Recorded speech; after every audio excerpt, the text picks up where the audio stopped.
नमस्कार विद्यार्थी मित्रांनो. तर आज आपण 10वीचं मॅथ्स 1 जे काय गणित भाग आहे आपण काय क्वाड्रॅटिक इक्वेशन हे चॅप्टर नंबर 2 वर्ग समीकरणे.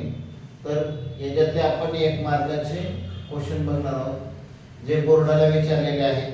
आता जर तुम्ही पाहिलं तर आपण पहिल्या जे काय प्रकरणामध्ये पहिल्या लेसन मध्ये आपण जे बघितलं linear equation in two variable, त्याच्यामध्ये बोर्डासाठी 1 मार्काचे, 2 मार्काचे आणि 3 मार्काचे हे क्वेश्चन जे जे आलेले आहेत ते आपण बघितले. 4 मार्काचे आपण सगळे 3 मार्काचे झालेले, तर आपण पुन्हा 4 मार्काचे घेणार आहे. पहिल्यांदा आपण सगळे जे काही लेसन आहे ते आपण 1 मार्काचे क्वेश्चन वरती आपण घेणार आहे. 1, 2, 3 मार्काचे असे घेणार आहे. नंतर मग शेवट आपण 4 मार्काची पाहणार आहोत.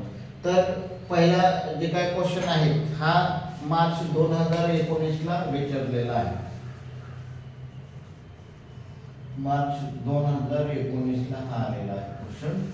तर याच्यामध्ये बघा क्वेश्चन काय आलेला आहे. For the quadratic equation x² + 10x - 7 = 0 the value of a b c are. म्हणजे हा क्वेश्चन तुम्हाला येतात की एबीसी ची व्हॅल्यू, म्हणजे तुम्हाला इक्वेशन दिलं जातं आणि एबीसी ची व्हॅल्यू काढा. म्हणजे एबीसी च्या किमती ठरवा. ए ची किती आहे, बी ची किती आहे, सी ची किती आहे. तर हा जो जनरल फॉर्म्युला आहे ax² + bx + c = 0 हा जो फॉर्म्युला दिलेला आहे त्या फॉर्म्युल्यानुसार आपल्याला a ची, b ची आणि c ची किमती काढायच्या. आणि त्यानुसार आता बघा हे दिलेले आहे हे इक्वेशन. तर या इक्वेशनामध्ये x² + 10x - 7 = 0 हे इक्वेशन दिले. तर याच्यामध्ये a ची व्हॅल्यू बघा ax हे x². आता इथे a ची व्हॅल्यू काही दिलेली नाही. काही नाही म्हणजे काय आहे a = 1 हे लक्षात ठेवा. इथं काय नाही म्हणजे 1 आहे. आता b ची व्हॅल्यू काय आहे 10. त्याला साइन प्लसचं साइनचं लक्षात ठेवायचं. साइनचं जरी तुमचं b = 10 + 10 आणि c ची व्हॅल्यू काय आहे -7. c = -7. आता c = -7 जे आहे हे आपल्याला बघायचे. मग आता याच्यामध्ये ऑप्शन जे दिले हे तुम्हाला एमसीक्यू मध्ये विचारले जातात. एमसीक्यू मध्ये 1 मार्काचा हा क्वेश्चन आलेला आहे. हा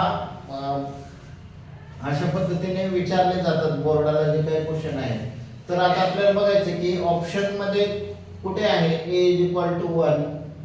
आता इथं बघा a = 1 आहे, b = +10 बघा इथं आहे आणि c = -7 म्हणजे c हे आपलं ऑप्शन करेक्ट आहे. बघा जर तुम्ही बघितलं तर हे ऑप्शन काय आहे करेक्ट. मग अशा पद्धतीने तुम्हाला याच्यामध्ये इक्वेशन वेगवेगळे दिले जातात आणि त्याच्यावरून a ची व्हॅल्यू काढा, b ची व्हॅल्यू काढा, c ची व्हॅल्यू काढा. अशा प्रकारे तुम्हाला वेगवेगळे क्वेश्चन येतात. तर हे मार्च 2019 ला हा क्वेश्चन आलेला आहे. तर विद्यार्थ्यांनी अशा प्रकारचं जे काही याचा सराव करायचा. अशा प्रकारचे जे काही क्वेश्चन आहेत हे 1 मार्काचे एमसीक्यू मध्ये आलेले आहेत. तर सर्वांनी याचा चांगल्या प्रकारे सराव करून आपला 1 मार्क फिक्स करायचा आहे. तर तुम्हाला हा व्हिडिओ कसा वाटला तर तुम्ही नक्कीच मला कमेंट मध्ये सांगा. आणि कोणी सबस्क्राईब नसेल केलं आपल्या चॅनलला तर सबस्क्राईब करा, कारण दररोज जे काही नवनवीन व्हिडिओ येणारे आहेत हे तुम्हाला काय त्या ठिकाणी पाहायला मिळतील. धन्यवाद.